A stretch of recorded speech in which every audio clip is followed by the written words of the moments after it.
መጽሐፍ ቅዱስ እንዲህ ይላል፣ የእስራኤልም ልጆች አፈሩ እጅግም በዙ ተባዙም፣ ምድሪቱም በእነሱ ሞላች። በግብፅም ዮሴፍ ያላወቀ አዲስ ንጉሥ ተነሳ። እርሱም ሕዝቡን እነሆ የእስራኤል ልጆች ሕዝብ ከኛ ይልቅ በዝተዋል በርትተውማል፣ እንዳይበዙ ሰልፍ በተነሳብን ጊዜ ጠላቶቻችንን አግዘው እንዳይወጉን ከምድሪቱ እንዳይወጡ ኑ እንጠበብባቸው አለ።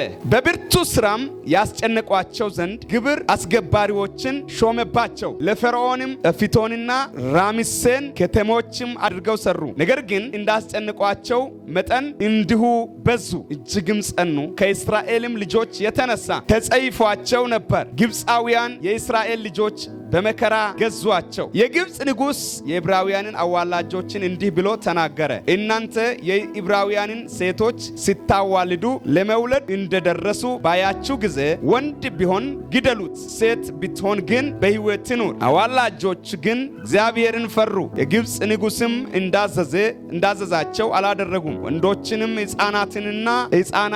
ሕፃናትንም አዳኗቸው። የግብፅ ንጉሥ አዋላጆችን ጠርቶ ለምን እንዲህ አደረጋችሁ? ወንዶቹን ሕፃናትስ ለምን አዳናችሁ አላቸው። አዋላጆችም ፈርዖንን የዕብራውያን ሴቶች እንደ ግብፅ ሴቶች ስላልሆኑ እነርሱ ጠንካሮች ናቸው፣ አዋላጆችም ሳይገቡ ስለሚወልዱ ነው አሉ። ኢየሱስ የጌቶች ጌታ። አሜን አሜን አሜን። ዘንድሮ መጨመር ይሆናል። አልሰማችሁኝም? ዘንድሮ ላንተ መጨመር ይሆናል፣ ላንቺ መጨመር ይሆናል። እግዚአብሔር ተናግሮኛል። እስኪ የመጨመር ዓመቴ ነው በሉ። እስኪ ለእናንተ ለሕይወታችሁ፣ ለዘመናችሁና ለኑሯችሁ፣ ለአገልግሎታችሁም ሆነ ለራእያችሁ የመጨመር ዓመታችሁ ነው። በዛን ሰዓት በእስራኤላውያን ዘመን ያኛው ንጉሥ ፈርዖን አደገኛ ፈርዖን ነው የተነሳው። የመጀመሪያዎቹ ፈርዖኖች ብዙም ችግር አልነበራቸውም። ሁለተኛ የተወለደው ዮሴፍን የማያውቅና እስራኤልን በፍጹም የማያውቅ ነበረ። ጨካኝ ነበረ። የተነሳው ቀናተኛ ነበረ። የሚቀና ክፉ ቅናት ያለበት ንጉሥ ተነሳ። ከዛ እሱ ከሞተ በኋላ ሌላ እነሱን የማያውቅ ፈርዖን ተነሳ። ያኛው ደግሞ ጨካኝ ፈርዖን ነበረ። የሚጠላ ነበረ፣ የሚቀና። ለምን ይቀናል መሰላችሁ? የበዙ ነበሩ። በምድሪቱ ላይ በጣም የበዙ የሰፉ፣ በዛች በምርኮኛ ምድር ላይ የበዙ የሰፉ ነበሩ። በረቱ ይላል እግዚአብሔር ቃል። ጠነከሩ ይላል፣ ጸኑ ይላል። የበረቱና የጸኑ የጨመሩ በሄዱ ቁጥር የቅናት መንፈስ ዛሬ የተሰበረ ይሁን። በመጨመራቸው ላይ የቀና ሲሄድ ወንድ ሁሉ መሞት አለበታል። ከቀና ሰው ይገላል። ለምን መሰላችሁ? ቃየል አቤልን ስለ ቀና ነው የገደለው። ቅናት አደረበት።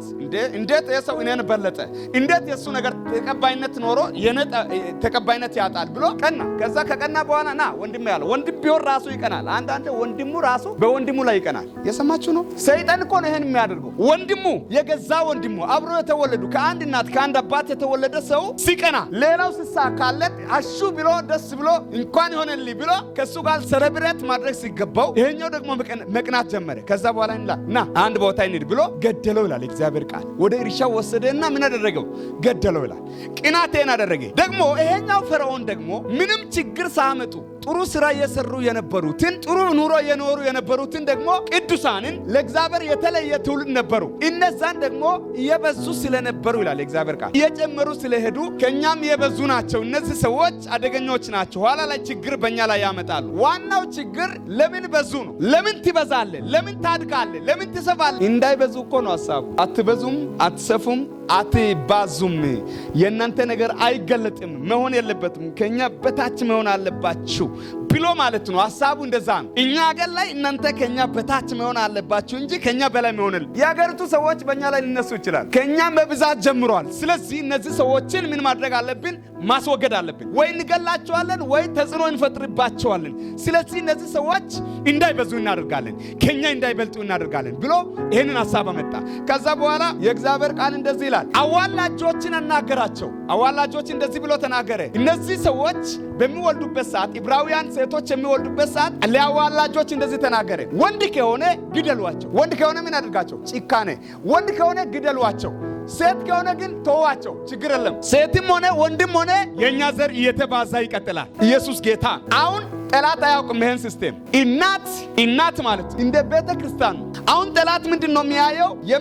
የሚወለድ ጸጋ ነው። ከእናት የሚወለደው ጸጋ ዋና ጸጋ ስለሆነ የሚወለደው ትውልድ የተወለደ ያለ ትውልድ ብዙዎችን የሚያወጣ ስለሆነ ይሄን አይቶ ጠላት ምን ይሆናል መሰላችሁ? ቀንቷል። አሁን በዛን ሰዓት ቀንቶ ምን ይሆናል? ወንድ ከሆነ ግደሏቸው፣ አንድ እንዳይቀር ጀመሩ። በቃ መውለድ ሲጀምሩ ይሞክራሉ፣ ግን አይችሉም። እግዚአብሔር አምላክ ምን አደረገ? ሞገስ ሰጣቸው እንዳይሞቱ። ምን አደረገ? እግዚአብሔር አምላክ የሚወለድ ሰው ሙሴ ነው። ሙሴ ስለሚወለድ ይሄ ሙሴ የግድ ስለሚወለድ ጠላት አይተዋል። ስላየ ምን ያደርጋል? ሁሉ እንዲሞት ያደርጋል። ሁሉም በዚህ አጋጣሚ ሁሉ የሞተ እሱም እንዲሞት መሃል ላይ እስኪ አልሞትም በሉ።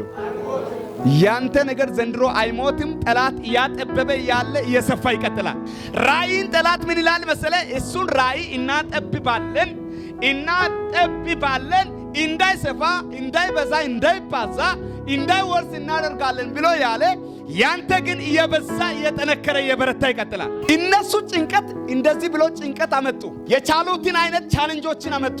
የቻሉትን አይነት ችግሮችን አመጡ። ነገር ግን የእግዚአብሔር ጸጋ አገዛቸውና እየበረቱ እየጸኑ ልክ የእግዚአብሔር ቃል እንደዚህ ይላል። እነሱ ጭንቀትን ባበዙ ቁጥር፣ ችግርን ባበዙ ቁጥር፣ ቻሌንጅን ባበዙ ቁጥር የእግዚአብሔር በረከት በእነሱ ላይ ስለነበረ እነሱ ምን ሆነው እየተባዙ እየበረቱ እየጠነከሩ ሄዱ ይላል። ዘንድሮ እየበረታይ እየጠነከርክ እየበዛይ እየተባዛ ትቀጥላል። የእናንተ ጸጋ በምንም የሚጠብብ አይደለም። ማንም አያጠበው። ማንም በፊቱ ቆሞ ሊገድበው አይችልም። ዘንድሮ የሚነሳው ትውልድ የሚገደብ ሳይሆን ጸጋው እየጨመረ እየተባዛ እንገላለን። ይህን ጸጋ እንገላለን። በሱ ጸጋ ላይ እንቆማለን፣ እናጠብባለን፣ ቀና እንዳይሉ እናደርጋለን ያሉ እናንተ እየተባዛችሁ ትሄዳላችሁ። የማወራችሁ ይገባችኋል ብዬ አስባለሁ። ኢየሱስ ጌታ ነው። አንዳንድ ጊዜ ያንተ ጸጋ አሁን መገለጽ ሲጀምር፣ ያንተ ቅባት፣ ያንተ ራእይ መገለጽ ሲጀምር፣ አንተ በብዙ በረከት እየተሰፋይ ማለት ነው። በኢኮኖሚም እየሰፋ መሄድ ሲጀምር የሚቀና መንፈስ አለ። እግዚአብሔር አምላክ በሀብት መባረክ ሲጀምር የሚቀኑ አሉ፣ በጣም የሚቀኑ። ስለዚህ ወደ ሟርት ይሄዳል። ስለ ቅናት ከሆነ ችግሩ አደገኛ ነገር በምድራችን ላይ ማለት በምድርቱ ላይ ያለው በተለይ በእኛ በኢትዮጵያውያን ዘንድ ያለው ቅናት፣ የቅናት መንፈስ በኢየሱስም የተመታ በጣም አደገኛ መንፈስ ነው። ሰው እንዲሳካለት የማትፈልግ ከሆነ ለአንተ እንዴት ስኬት ይሆናል? ሁለቱም ምን ይሆናል? በቃ ነገሮቻቸውን ይይዛሉ። ያኛውም ይቀናል፣ ያኛውም ይቀናል። ቅናት በኢየሱስም ለዘላለም የተመታ ነው። በዛን ሰዓት እነሱ ምንም አልሰሩም፣ ምንም በደል አልሰሩም። በራሳቸው የኖሩ ነበረ፣ በጥሩ የኖሩ ነበረ። ከነሱ ጋር ምንም ክፋት የላቸውም። ስምምነት ነበራቸው፣ አንድነት ነበራቸው። ነገር ግን በዛን ሰዓት በሚኖሩበት አካባቢ ላይ እየበዙ ጨመሩ፣ እየበዙ ሄዱ፣ እየበዙ በረቱ ይላል። ስለ በረቱ ማለት ነው። ብርታትን ስላየ ጠላት ይቀናል። አንተ መበረታ ስትጀምር ጠላት በጣም ይቀናል። ከዛ በኋላ ምን ያደርጋል? ይህን ጸጋ የእሱን ነገር እንዴት እናጠፋል፣ የእሱን ነገር እንዴት እናቆማለን በማለት ይቆጣል። ክብር ለኢየሱስ ሲሆን ይሄ ዓመት የመጨመር ዓመት፣ የመባዛት ዓመት፣ በሁሉ በኩል ሰፋበት ዓመት ነው። ዘፍጥረት 26 ከቁጥር 12 አነባለሁ። እንዲህ ይላል፣ ይስሐቅም በዚያች ምድር ዘርን ዘራ፣ በዚያችም ዓመትም 100 እጥፍ አገኘ። እግዚአብሔርም ባረከው፣ ባለጠጋ ሰውም ሆነ፣ እጅግም እስኪበልጥ ድረስ እየጨመረ ይበዛ ነበር ይላል። የበግና የላምም ከብትም ሎሌዎችም እጅግ በዙለት። የፍልስጤማውያን ሰዎች ቀኑበት። በአባቱም በአብርሃም ዘመን የአባቱ ሎሌዎች የማሱዋቸውን ጉድጓዶች ሁሉ የፍልስጤማው ሰዎች ደፈኗቸው፣ አፈሩንም ሞሉባቸው። ወደ ታች እንሄዳለን። 19 ላይ እንዲህ ይላል፣ የይስሐቅም ሎሌዎች በሸለቆ ውስጥ ቆፈሩ፣ በዚያን የሚመነጭ የውሃ ጉድጓድ አገኙ። የገራራ አገር እረኞች ከይስሐቅ እረኞች ጋር ውሃው የኛ ነው ሲሉ ተከራከሩ። የዚያን ጉድጓድ ስም ኤሴቅ ብሎ ጠራ፣ ለእርሷ ሲሉ ተጣልተዋልና። ሌላ ጉድጓድ ማሱ፣ ስለ እርሷም ደግሞ ተጣሉ፣ ስምዋንም ሲጥና ብሎ ጠራት። ከዚያም አልፎ እልፍ ብሎ ሌላ ጉድጓድ አስቆፈረ፣ ስለ እርሷም አልተጣሉም፣ ስሟንም ሮቦት ብሎ ጠራት። እንዲህ ስል አሁን እግዚአብሔር አሰፋን፣ በምድርም እንበዛለናል። ኢየሱስ ጌታ። ዘንድሮ በምድራችን ላይ በአገራችን ላይ የእግዚአብሔርን ዝና የገለጠን የምንሰፋበት ዘመን። እስኪ የስፋት ዘመን ነው። ክብር ለአምላካችን ይሁን። ለምንድን ነው የመጨመር ዓመታችሁ ነው ያልኩት? እኔ አይደለሁም፣ መንፈስ ነው የተናገረኝ። ከቁጥር 14 ታያላችሁ መዝሙረ ዳዊት ላይ የሚጨምርበት። አሜን አሜን አሜን። በእናንተም ሆነ በልጆቻችሁ ላይ የሚጨምርበት ዓመት ነው። እዚህ ቦታ የምናየው ይስሐቅ በገባበት በዛች ምድር ልክ ፍልስጤማውያን ሰዎች በጣም ቀኑበት ይላል። እየበዛ ስለሄደ በጣም በለጸገ። በሰው ምድር ላይ ነበረ፣ በጠላት ምድር ላይ ነበረ። እግዚአብሔር ግን ከሱ ጋር ነበረ። ስለዚህ ባረከውና ምን ሆነ? ከነሱ የበለጠ ስለነበረ ለምን ይበልጠናል በማለት ቀኑበት። ቀናተኛው ያየ እግዚአብሔር አምላክ በክብሩ ይባርካል። አሜን አሜን አሜን። እየቀና ያለ አንተ ዘንድሮ በኢኮኖሚ ወጣ ብለህ ትገለጣለህ። በኢኮኖሚም ወጣለሁ በሉ እስኪ። መባረክ ስትጀምር ጥያቄ ማምጣት ይጀምራል። እንዴት ነው ይሄ ሰው የሱ ጉዳይ እንዴት ነው መነጋገር ይጀምራል። ከኋላ እንዴ ይሄ ሰው እንዴት ነው በቃ በለጠን እኮ ምን ያደረገ ነው እሱ የሱ ጉዳይ እኮ አልገባንም ማለት ይጀምራል። ካንተ ጋር ያለው ግን እግዚአብሔር ነው። አንተ ሟርት ጋር ማለልክም ጦንቃይ ጋር ማለልክም ግን ካንተ ጋር የቆመው እግዚአብሔር ስላለ አንተ የበረታ ትሄዳል። ዘንድሮ በኢየሱስ ስም ነገሮቻችሁ ይጨምራል። ከዛ ተጣሉ። ከዛ አይ ችግር የለም አለ። ከእናንተ ጋርማ እኔ አልጣላም፣ እኔ ወደፊት ነው የሚቀጥለው፣ አገልግሎቴን ይቀጥላለሁ፣ ራእዬን ይዤ ይቀጥላለሁ። ከእናንተ ጋር እንደዚህ ተመልሼ ገና መጋፈጥ ሰዓት የለኝም አለ። ቀጠለ እሱ ተጣላ። የኔ አንድ ጊዜ ስሙ የኔ ነው የሚሉ ሰዎች አሉ።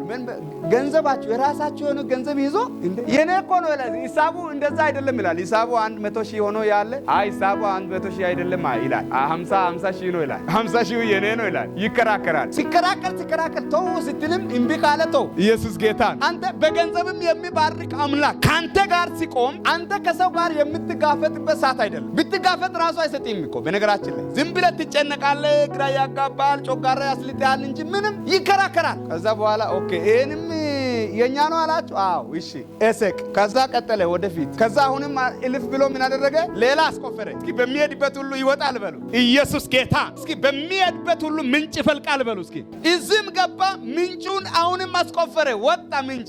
ከእግዚአብሔር ጋር ያለ ሰው ሁሌ ምንጩ ይፈልቅለታል። አሜን በል። የበረከት ምንጭ ይፈልቅልሃል በኢየሱስ ስም። አንተ ብቻ እግዚአብሔር ካንተ ጋር ይሁን። ከዛ በኋላ አሁንም እዚህ ጋርም ክርክር አመጡ። እንደ የኛ ነው አሉ። የነሱ እኮ አያወጣም። የነሱ ስለማያወጣ የሱ አምላክ ስላወጣ አሁን በሱ በረከት ላይ መጣላት ጀምሩ። አንዳንዱ በሰው በረከት ላይ ይጣላል። እግዚአብሔር ያመጣውን ነገር የሱ የሆነው ነገር በሱ ነገር ላይ የሚጣሉ ሰዎች አሉ። እነሱ ሲጣሉ አንተ አትጣላቸው፣ ችግር የለም፣ ወደፊት ይለፍ። ሃሌሉያ።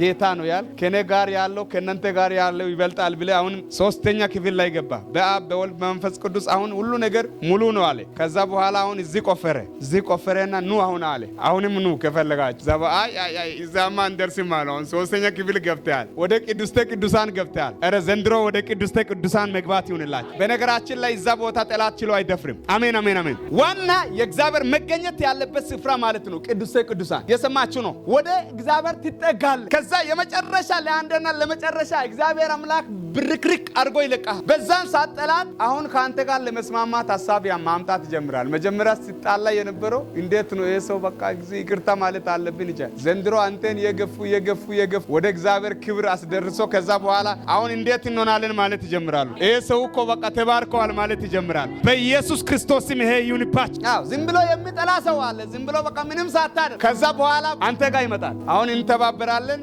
ይቅርታ ያለፈው አልፈዋል፣ በቃ አንተ ጋር እግዚአብሔር አለ። ከዛ የተነሳውን በቃ መጨረሻ ላይ ጠላታቸው ምን ሆነ? መጥቶ ከነሱ ጋር መተባበር ጀመረ። ምን ሆነ? ይባካችሁ አትጉደን፣ ይባክን ይቅር በለን፣ በቃ ያሳለፍነው ሁሉ ስህተት ነበረ፣ የኛ ጥፋት ነበረ፣ ይቅር በለን ማለት ጀመሩ። ዘንድሮ ጠላቲ ለአንተ እጅ ይሰጣል። እስኪ አሜን በል በኢየሱስ። አንተን የጠላ የተሟረደ ያስጨነቀ የነበረው ራሱ መጥቶ በእጅ ይድናል። እስኪ እጅ ሰጠኛ ነው በለዋ። የተሟረተ የተራገመ የነበረው አንድ ቀን እንግዲህ እጅ ይሰጣል። ምክንያቱም የእግዚአብሔር ሙሉ መገኘት ካንተ ጋር መስራት ሲጀምር ማንም ሊያቆም አይችልም። አሜን በል በኢየሱስ። ዘንድሮ ዘመኑ የእናንተ ዘመን ነው። የመጨመር ዘመን፣ የመባዛት ዘመን ስንል ዝም ብሎ ቃል አይመስላችሁ፣ ነገር ግን ሲሆን በአይናችሁ ታያላችሁ። አንተ በኢኮኖሚም ትወጣለህ፣ በራይም ትወጣለህ፣ በሁሉ ትባዛለህ። ልጆቻችሁም ጭምር ትባረካላችሁ። ህይወታችሁ ይባረካል፣ ኑሯችሁ ይባረካል፣ ነገሮቻችሁ ሁሉ ይቀየራል። እኛ ጋማ ጭንገፋና መካነት አይሰራም። እሱን እምቢ እንዳለን ነው። በኢየሱስም ለዘላለም መካኖችን እየፈታን ነፃ ያደረገን ጭንገፋን ሁሉ እየሰባበረን የምንሄድበት ቅባት በእኛ ላይ ሰጥቷል። አሜን በላ። ስለዚህ ይስሐቅ ጭንቅ የለውም። ይስሐቅ ዘና ያለ ሰው ነው። ይዘራል። ዘር ዝም ብሎ ዘራ ይላል። ዘራ በቃ ዘራ። እስኪ ዘራለሁ በሉ። በቃ ገባና ዘራ። በሰው ሀገር ላይ ነው ብለ የተጨነቀ እንደዚህ ማለት አይሰራም። እኛ አሁን በምትሄድበት ትዘራል። እግዚአብሔር ብቻ ካንተ ጋር ይሁንና በዛ ስፍራ እግዚአብሔር አምላክ በረከቱን በአንተ ላይ ካዘዘ ማንም ሰው ሊያቆም አይችልም። አሜን አሜን። በዛን ሰዓት እነሱ የቻሉትን ሞከሩ። አይሆንም። አይ ሳምባላጥ እኮ መቼውም አለ፣ ጦቢያም መቼውም አለ። የትኛውም ሰዓት ለአገልግሎት ስትነሳ የሚነሳ የሚነሳ መንፈስ አለ። የትኛውም ሰዓት ለአገልግሎት ትነሳለህ፣ መንፈሱም ይነሳል። ሃሌሉያ። መንፈሱ ግን አያቆምህም። አሜን አሜን። ያ ሊያቆም የሚነሳው መንፈስ ይዛው ይቀራል። አንተ ግን አልፈ ትወርሳለህ። አሜን አሜን። እነሱን ለማቆምና ለማጣበብ የተነሳው እዛ ተጣቦ ይቀራል። አንተ ግን አልፈ ምን ይሆናል? ታገለግላለህ፣ ትሻገራለህ። እስኪ ይሻገራሉ በል። እስራኤላውያን ተሻገሩ አልተሻገሩም? የእነሱ ሐሳብ እነዛ ሰዎች በዝተው እኛን እንዳያስጨንቁ፣ በቃ እንዳይበዙ፣ ሀገራችን ላይ እንዳይበዙ፣ እንዳይወጡ እኮ ነው ያለው። እንዳይወጡ ብለዋል። እዚህ ያነበብንበት ስፍራ እንዳይወጡ አለ። እስኪ ይወጣሉ በሉ እስኪ እንዳይወጡ አለ። እንዳይሄዱ ብሎ አዞ ነበር። ዘንድሮ እግሪን የሚይዝ እሱ ይዋጣል፣ አንተ ግን ወጥተህ ታገለግላል። እንዳይወጡ፣ እንዳይሄዱ፣ እንዳይሰፉ፣ እንዳይበዙ፣ እንዳይባዙ የጠላት ሐሳብ ነው። የሰው ሐሳብ አይመስላችሁ። የሰው ልጅ እንደዛ አያስብም። ጥሩ ሜንታሊቲ ያለ ሰው ለሰው መልካም ያስባል። ነገር ግን የጠላት ሐሳብ መቼም በሰው ውስጥ ይገባል። ከዛ በኋላ ሰውን ተጠቅሞ ምን ያደርጋል? እንዳይባዝ እስራኤላውያንን ያስጨንቀ የነበረው የጠላት መንፈስ ነው። ፈርዖን አይደለም፣ ኖርማል ፈርዖን ሳይሆን በፈርዖን ውስጥ የገባ ያ መንፈስ ነው። እነሱን ምን ያደርገ የነበረው? ያስጨንቀ የነበረው። ዘንድሮ የሚያስጨንቃችሁ የሚገፉዋችሁ በጌታ በኢየሱስ ይዋጣሉ። እናንተ ግን አልፋችሁ ትወርሳላችሁ። እስኪ መውረስ ይሆናል በሉ። ኢየሱስ ጌታ ነው። ይሄ ክብር ከፊታችን ያለ ክብር። እስኪ እንወርሳለን በሉ። ቃሉ እንደዚህ ይላል። አቤት አቤት። የዕብራውያን ሴቶች በጣም ምኖች ናቸው? ጠንካሮች ናቸው፣ ብርቱዎች ናቸው። እስኪ ብርቱ ነኝ በሉ እስኪ። ሴትም ደካማ አይደለችም፣ ወንድም ደካማ አይደለም። የማይሞት ትውልድ ነው። ዘንድሮ ጠንካራ ሆናችሁ ትነሳላችሁ። ጠንክሮ የሚነሳ ትውልድ ይታየኛል። ሴቶች እሳት የሚያወርዱ፣ ወንዶች እሳት የሚያወርዱ፣ ብዙዎችን ነፃ የሚያወጡ፣ ትናንሽ ልጆችም ጭምር እሳት የሚያወርዱ ይነሳሉ። ማካታራባደ በደረጃ እግዚአብሔር አምላክ እንደዚህ ቁጭ ብዬ ያለው ብዙ ነገር ያየው ነበር። እግዚአብሔር የተናገረኝም ነበር። እንደዚህ አለኝ ጌታ። ገና ትናንሽ ልጆች ራሱ እሳት የሚያወርዱ ይነሳሉ አለ ጌታ። ሴቶችም አደገኞች ሴቶች ይነሳሉ አለ። እዚህ ቤት ውስጥ ነው ታያላችሁ። ሴቶች ደስ ይበላችሁ። አሁን ኤሌቬኖስ ሳፕራቫኖስ ገና ታያላችሁ። የሚያንበረክኩ ጨለማን አቺን ቶኮስ ሳፓራቫን እየሰባበሩ ድንቅና ታምርን የሚሰሩ ሴቶች ይነሳሉ። ኢላ ቶኮስ ሳፓራ ብርቱ ሴቶች ነበሩ። የዕብራውያን ሴቶች ጠንካሮች ነበሩ። ፈሪዎች አልነበሩም፣ ኃይለኞች ነበሩ። እስኪ አሜን በሉ በኢየሱስ ሃሌሉያ። ዘንድሮ እያየን እናገለግላለን፣ እያየን እንሰራለን። ዘንድሮ የማይታወቅ የእግዚአብሔር ክብር ይገለጣል። አንተ እንደ ሌላ ሰው ሆነ ትገለጣለህ። በኢየሱስም ትገለጣለህ። እስኪ ኃይለኛው እነሳለሁ በል። ዘንድሮ ያንተ ቅባት አይጠበብም። ኢየሱስ የጌቶች ጌታ ነው። ራማን ታካሎባኒያ እነሱ ለማቆም ሞከሩ። አይችሉም፣ አይሄዱም ለማለት ሞከሩ፣ አይደርሱም ለማለት ሞከሩ። የእግዚአብሔር እጅ ከነሱ ጋር ስለነበረ ጠርምሶ ወጡ። እስኪ ጠርምሼ እወጣለሁ በል። የጠላት ከበባ ያለ አንተ ግን ጠርምሰህ ትወጣለህ። የጠላት ከበባ ያለ የተባዘ ትገፋለህ። ጠላት በዛም ይገፋል፣ በዛም ይገፋል። አንተ ጠላት እየገፋ የነበርከው አንተ ደግሞ ጠላትን እየገፋ ትቀጥላለህ። ዘንድሮ ሊውውጥ ይሆናል። ዘንድሮ ሽግግር ይሆናል። እስኪ ሽግግር ይሆናል በል። ኢየሱስ ጌታ ነው። ዘጉ ይላል፣ መጥቶ ደፈኑ ይላል። ዘንድሮ የማይደፈን ትውልድ ይነሳ። ጸጋቸው የማይደፈን ትውልድ ይነሳ። ብዙ ሰዎች እስኪገርሟቸው ድረስ፣ ብዙ ሰዎች ግራ ተጋብቶ ምን እየሆነ ነው እስኪሉ ድረስ የእግዚአብሔር ጣት እናንተን ይነካል። እስኪ የእግዚአብሔር ጣት ይነካኛል በል። ማንታ ካሳፈረፋኖስ ታያለ። እዚህ ቤት የሆነ ነገር ይሆናል፣ የሆነ ነገር ይሆናል። ኢየሱስ የጌቶች ጌታ በእውነትም እግዚአብሔር አምላክ ለዓለም አቀፍ ቀብቶን ያስነሳ ከሆነ የእግዚአብሔር ክብር ከዚህ ይጀምራል። ከአንተ ይጀምራል። ከጓዳ መጥቶ አልፋኖስ ሳካታራባን ጠላትን የሚያስጨው ትውልድ ይነሳል። አሜን አሜን አሜን አሜን። ጠላትን የሚያስጨው ትውልድ፣ የሚያንጫጫ ትውልድ፣ አጋንንትን ግራ ያጋባ የእግዚአብሔርን ቃል ያገለገለ ወንጌልን ያገለገለ ምድርቱ ላይ የሚገለጥ ትውልድ ይነሳ።